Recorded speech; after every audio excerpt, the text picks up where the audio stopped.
So since the last time we talked and tournaments happened, a lot of A tiers happened after Kagaribi. And something I've kind of noticed, people kind of always say that top 8 at majors are not worth watching. They're always the part of the events that suck. They're not worth the time. They're the least hype sets. And I want to say at A tier events, I disagree. I think the A tier, A plus tier, like major events, not the super majors, not the premieres, just the A plus tier area, are probably the most entertainment you're going to get at top 8s in Smash Ultimate, because they're the events that always have the most wild diversity in the bunch. And it's a pretty diverse, fun top 8 of characters for the most part. I know a lot of people were complaining about Kazuya and T afterwards, and I think that's just North American Smash or Smash Twitter just being shitty as per usual. This was a pretty fun top 8 to watch, and fucking MKLeoT Megalovania Game 5 was pretty crazy as well. Like, you got a huge diversity of characters. Sparko going plant. Even just outside of this event, going through back to the triple like major weekend that happened prior. Look at Sumabato 58's top 8. Look at the characters here. These aren't characters you normally see in the top 8 of a super major or like a Genesis or Supernova. Maybe Sonic for like Sonics or Ken, I guess, also. And maybe Joker for Leo at this high of a level. But you're not going to see top 8 Donkey Kong play.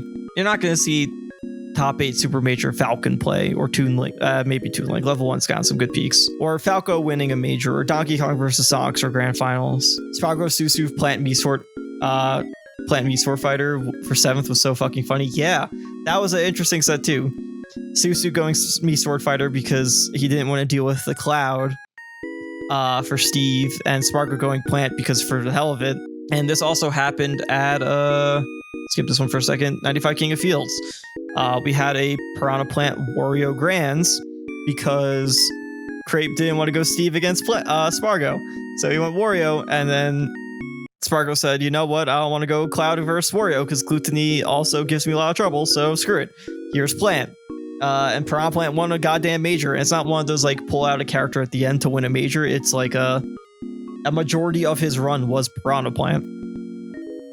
But the character lineups and the players you see at these A tier events are different than what you get at your most typical runs. And to me, this is why these events, at least in my personal opinion, are the most entertaining that you'll find Ultimate, especially at the very top level.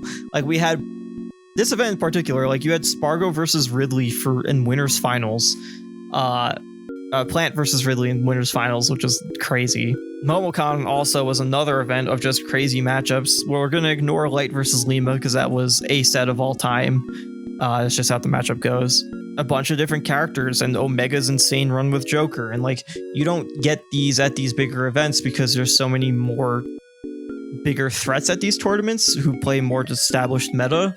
And it's why this super majors and the premier top 8s end up the way they are, because they have like so many players of representation of the meta characters and the characters that do well. So these A tier events have a lot more players who like are character specialists who get time to flourish and showcase what they can do and why they're good at the game. And they just get a better opportunity to fight players either more favorable in their matchups or players who they didn't get the opportunity to fight in bracket before because they get stop-ended by a different top player. Like, you get to see a lot different of Ultimate that you get to see in any other tournament. And to me, yeah, A tiers are just the best. Like, you just get some crazy fucking characters winning events. You get some crazy representation of players at the very top level, and they're just cool to watch. They might have their own gimmick. They're always worth the watch, in my opinion. That's why like Sumabatos are some of my favorite A tiers, because you just get the most bullshit insane. Let's see if we can find others. Yep, this one.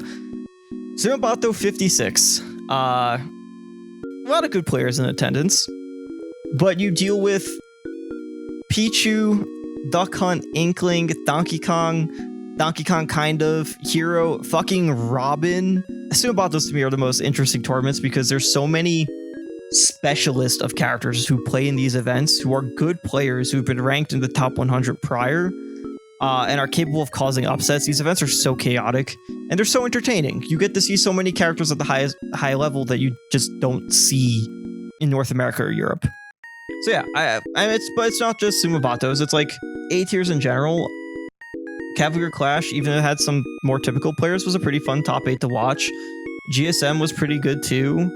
Gamescom as well.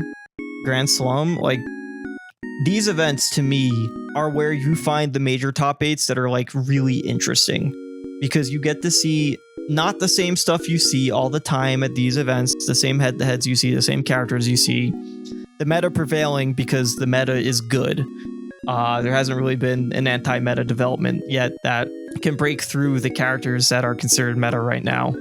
But to me, this sector of events is Peak Smash Ultimate, and I highly encourage, like, if you get the chance to like watch these kinds of events, because they're the events that have the most interesting things that happen to them.